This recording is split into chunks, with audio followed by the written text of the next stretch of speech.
Hey everybody, welcome back to part 2 with Bert Blyleven, my dad. My name is Todd Blyleven, and I'm joined by my co-host, Mike Micucci. What are the viewers going to see today? I'm hoping we're going to get to see that Bert Blyleven breaking ball. A little bit about the grip, a little bit about the mindset behind, the great pitch, and maybe an interesting story here or two. We'll also hear about some of the top performers in the country. So stay tuned. Well, there's no better time to start than right now. So here we go. 3, 2, 1, let's go. There's a kid, young man, a left-handed pitcher, 6'8", by the name of Luke Little, that is been taking the MLB news by storm, throwing 105 miles an hour. This has been the hot topic of everything. And so when you watch a kid like this, and just very humble, I saw him in an interview talking about his game time routine, and he talks about how he spends the time to activate his body, his arm, 30 minutes prior to even picking up a ball to throw. This kid here was at Wakeland High School in Frisco, Texas, committed to Baylor. Not sure where he's going to be going. Mike, you have a better relationship with him. I mean, JD is probably one of the, top catchers probably in the country. It's committed to Baylor. And you see in that quick video right there, I mean, he's got a really quick exchange. The ball comes out of the hand, he carry. His feet work really well. It's a drill, obviously, but looks pretty good. You look at you know what? These kids are young. I don't mean to interrupt you, but you look at that left-hander push off that mound. You see where his follow through is. His left leg goes over his right leg. It doesn't, go like a flamingo to where that right leg or left leg stays back. He has a good follow through, comes straight over the ball, and the catcher there, you could see the leg strength he has to drive. And again, the arm is nothing more than a whip. And both these kids that you just showed me, Todd and Mike, that they have a good foundation. I'm going to go back to the foundation that creates the good arm, the speed, and the desire that you want to push off that rubber or to throw out that base runner trying to steal second. Right. Another question we got from some of the fans here was, what do you think about the new trend, Dad, of phasing out the classic workhorse in the starting pitcher? Oh, this is a good one. I want to hear this. Yeah. Well, I'm not a believer in the 100 pitch count. Every pitcher is different. Becomes a mindset. Broadcasting for 25 years for the Twins, I've seen the evolution of pitchers, especially starters. About the 5th, 6th inning, start to look around their shoulder. I just did this podcast with Mark Langston, and he said when he was in Double-A, his manager came out and he was in trouble in the 7th inning with a couple runners on and nobody out. And he said, well, I'm not going to take you out right now. That's basically what the manager said. You work your way out of it, and I don't even know if you're going to make it the next inning. Well, it got something inside of Mark going. It's like, how dare you come out and tell me that I'm terrible, basically. And he ended up getting out of that situation, ended up pitching the complete game, and he carried that into the big leagues. And later, about 2 years later, he ran into that manager. He said he didn't even shake his hand after they won the ball game. He still had that hatred for this guy. He said, but he finally found him or talked to him, and he said, I knew exactly what you were doing. At the time, I didn't like you, but I respect you now because you pushed me, you drove me. And you got that little extra energy out of me, that desire. And Mark brought that up. I thought it was cool. You have little reminders. But, it just comes down to just going out there and doing the best you can. Love the game, respect the game, respect your teammates, respect especially your manager, your coaching staff, what these guys do to dedicate their time to try to make you better. My goodness, respect them, thank them as much as you can. Who are some of your, kind of favorite pitchers right now in today's game that you like watching, and why? Of course, I like Cole. I like the way that he goes about it. He signed that big contract with the Yankees. I'm a Justin Verlander fan. The way he goes about, you talk about drive off the mound, determination. a guy that can go deep into the ball game. We got a young kid in Minnesota, Jose Barrios, that about 3 years ago, I spoke to him during the winter caravan. He came up in late in the season, but he was working off the first base side of the pitching rubber as a right-handed pitcher. And I asked him why. And he said, you know, he had a good fastball. I had a good hard breaking ball, big sweeping breaking ball. And the catcher, Mike, he was catching it about a foot outside, down and away, down and away, down and away. And I said, you're working off the first base side. Have you thought about going over to the third base side? And he said, no. I said, well, try it. Okay. Well, he's made 2 All-Star appearances since that. The Twins definitely top pitcher, he and Jake Odorizzi. But you know what? Just a little suggestion that I said, rather than start over here to face a right-handed hitter, why not start over here and create that angle toward the outer half of the plate? Now that curveball, and I'm using my hand right here, that broke away off is now over here, and it's going over the plate. So just that little bit of 16 to 18 inches, that pitching rubber, I believe, is 24 inches. So move over and create that good angle toward that hitter. So sometimes it's just little things. And I was watching that lefty pitch. He looked like he's more in the middle part of the pitching rubber, which is good. But create that angle toward that hitter, that catcher's glove. Yeah. My end result was always that catcher's glove. Mike, you were my battery mate. I want that good glove. I want to see that full glove right there, because that's my end result. That's my focus. That's my determination to throw that fastball there or the curveball there. So pretty simple. It is simple, but it takes a lot of hard work to master, especially a fastball down and away. Ted Williams, kids out there, look at Ted Williams' hitting chart. Go to online, say Ted Williams hitting chart on it. Look what he would have hit if every pitch was right there, being a left-handed hitter, okay? He would have hit 230, I'm doing it here, 240, 250 in his career. Here he would have hit 500, you know, right in that zone right there, of course. But you're talking about one of the greatest hitters of all time.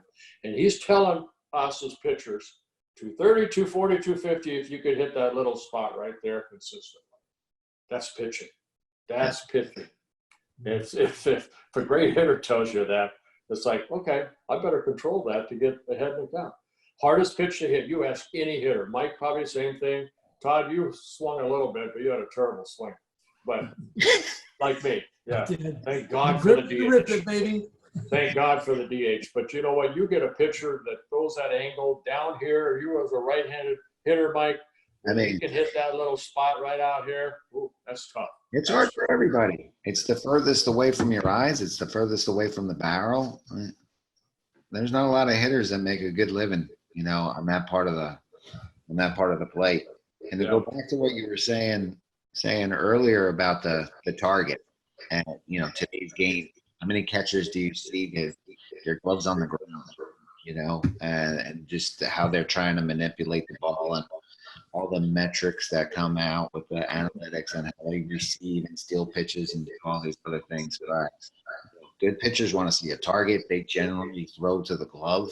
You know, if I got a guy that's leaving the ball on the plate, I would always just kind of like move my body and take my glove to where I wanted him to go, and he would just kind of follow the glove. That's what really. That's art of visualization comes into play as a pitcher, and you rely so much. I mean, some of my best friends still are the catchers that caught me over my career.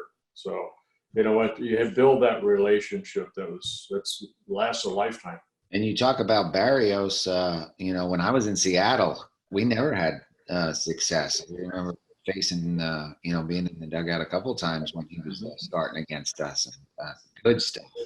Really. Yeah, I mean, today's game, I think he pitched 200 and a third innings. And there's only, I think, 10 or 12 guys in baseball today that can pitch 200 innings. So, I mean, if we didn't have 200 by August, you know, back in the 70s, you were probably going to go back to AAA, you know. So, yeah, I mean, I pitched 325 innings one year, and I wanted to play winter ball. My goodness, my arm felt great.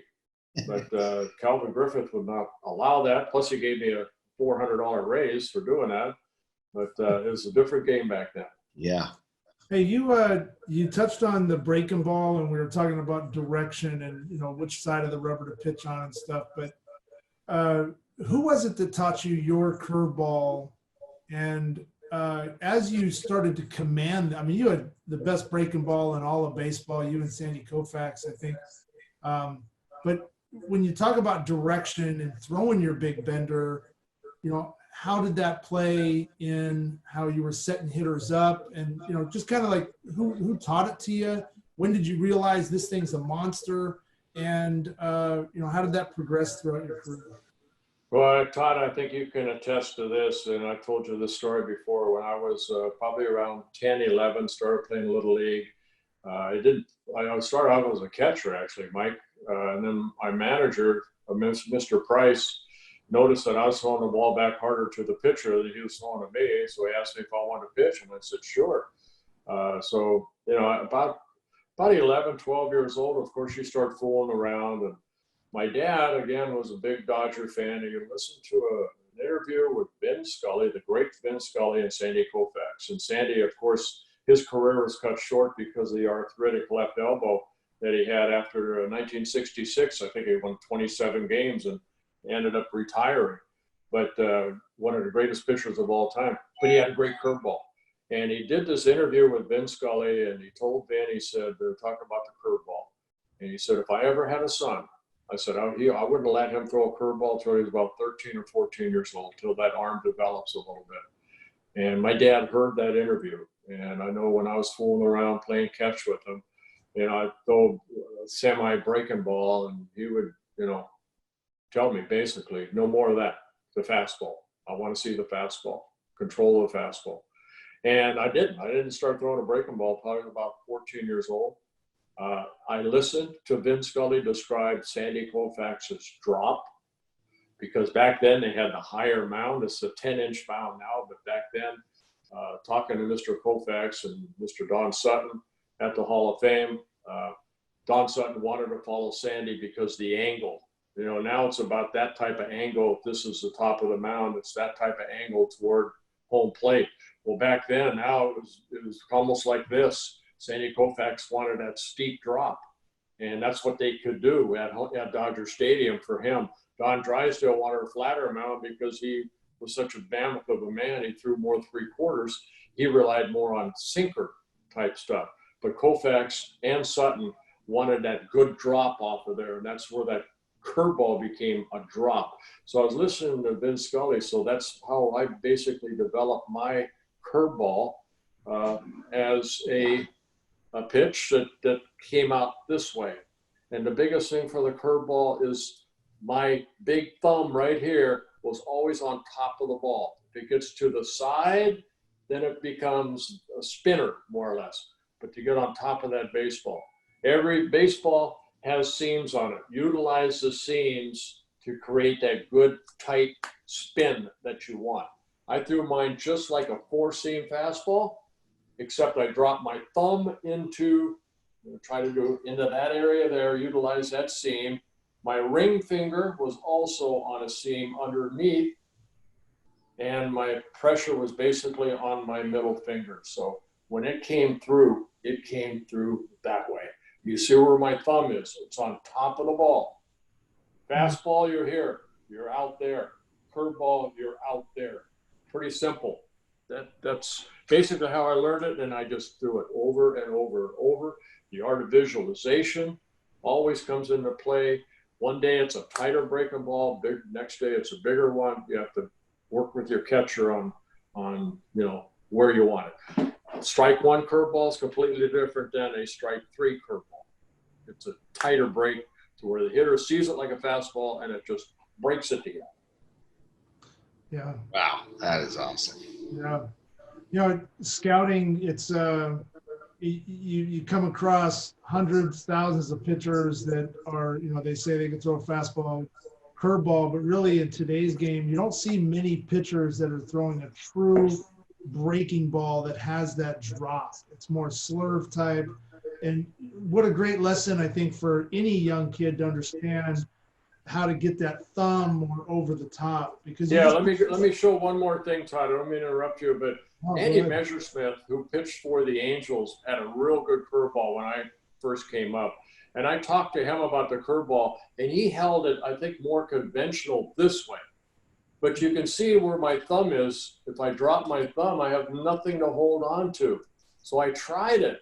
You know, don't be afraid to try different, you know, put your hand here, try it there. Some guys throw the curveball this way with their finger up.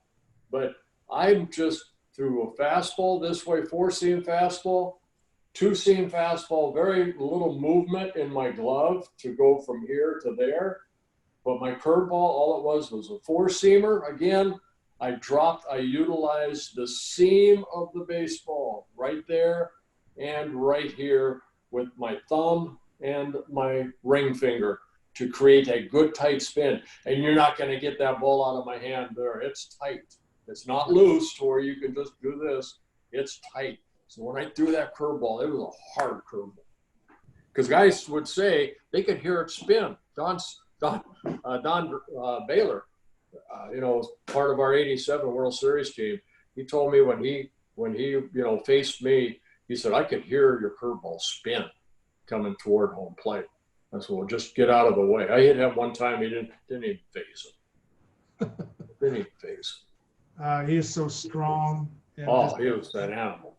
yeah. God bless him. God bless him. He was a good man. Another question we had was, and I think this one's pretty cool to talk about. I mean, you were always known as being a prankster, keeping the clubhouse loose, you know, and what do you think of today's game, though? I mean, is there, in today's game, do you see that prankster mentality, or has it become more serious? And I mean, you're around big league players all the time at the clubhouse. Mike, you were too. I mean, it's probably both for both of you guys. Is it a time where you can have some fun with it, or is it more serious and businesslike now?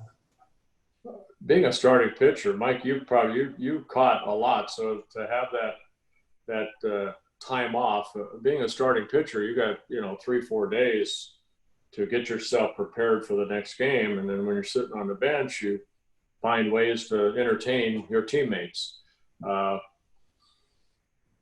I think what happened in the game, as far as the Jay Johnstones or the guys like Jerry Royce, Mickey Hatcher, guys that were known to be pranksters, along with myself. Bob McClure was a guy that was a teammate of mine with California. We did it when maybe the media way back then basically traveled with us, so we knew them. There was only a handful. Now, if you walk into a clubhouse at 3 o'clock and say, you want to do something to a certain player, there's too much media in there. So you can't even do anything without it being in the paper. And a lot of that stuff you don't want in the paper, or, it's pretty nasty stuff, some of the pranks that you do. So I think the media, allowing them in a clubhouse has stopped some of that. And it is, believe me, there's still a lot of pranks that go on in the clubhouse, and hopefully the media doesn't bring it out. But you got to have fun. You're together starting spring training in February. Hopefully you're together winning the World Series in October. So you better get along with all 25 guys that are on the roster, and you better get along with your manager, your coaching staff.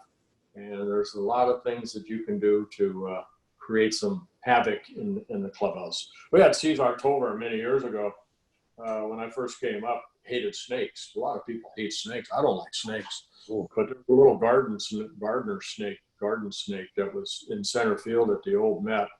And I went down there and got my glove on it, threw a towel over it, and put it in his locker. Oh my goodness. He didn't go in his locker for like 3 days. What about that story with Tommy Lasorda at Dodger Stadium and something catching up? Yeah. Well, when I was with the Angels, you play the Dodger-Angels series, 2 games. First game was in Anaheim. I think it was 1990, 89 or 90. Anyway, Ed Arnold was doing I think Channel 7 was going to interview Doug Rader, our manager, and also Tommy Lasorda in front of our dugout.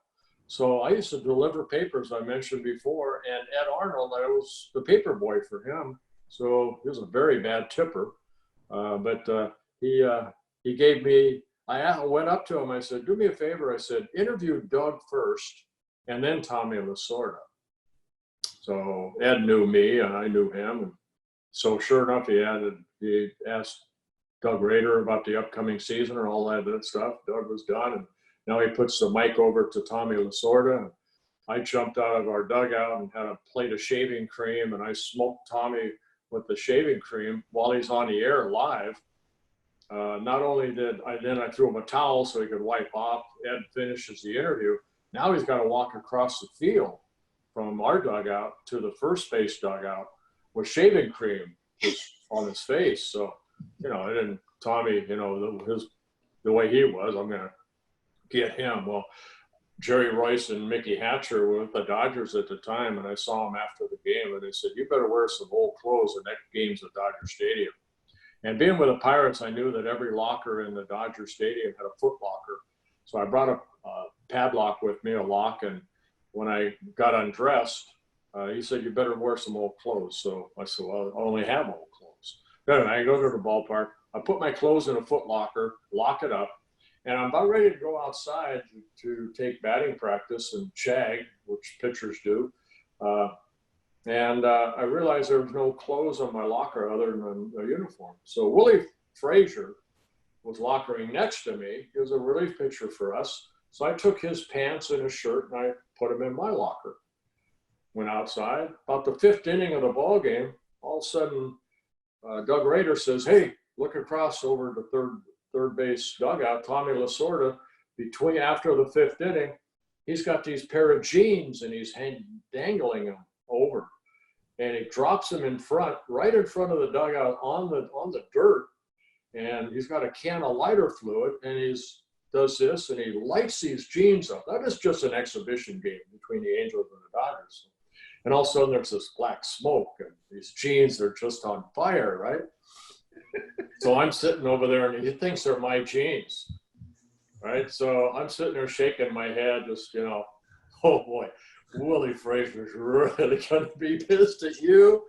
So of course, after the ball game, everybody thought they were my jeans. I could jump in the shower real quick, come back, I sit back and I watch Willie Frazier go to his locker after he showers, and all of a sudden it's like, where are my jeans?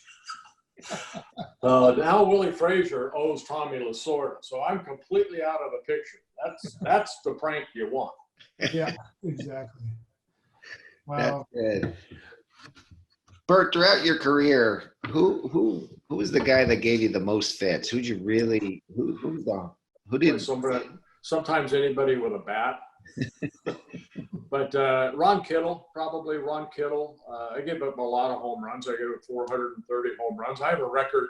They talk about DiMaggio's hitting streak. I have a pitching record that nobody will ever break. I gave up 50 home runs in 1 year. 50. Think about that. Now, 117 ball games led the league in innings pitched, but I still gave up 50 home runs. Guys aren't going to pitch enough in today's game to give up that many. Yeah. But no, they won't. I think I pitched 270, 280 innings, whatever it was. But Ron Kittle, he had 9 of the 420, the most off me. Yeah. This guy that I don't think what I ended up doing was changing my arm angle. Having the opportunity to play with Rod Carew and then reading books on Tony Gwynn and seeing interviews with the late Tony Gwynn about hitting, how those hitters could pick up a pitch as soon as it left your hand. So, a lot of times, you pick up a baseball and as soon as it left your hands, great hitters could see that spin of the ball. And I remember sitting in the dugout one time and Rod was having a very successful day. He had a lot of those, but he was like 3 for 3 off this guy. And I said, what do you see off of him that you hit him so well? He said, Bert, he said, sometimes there are certain pitchers, when that ball comes out of his hand, it looks like a beach ball.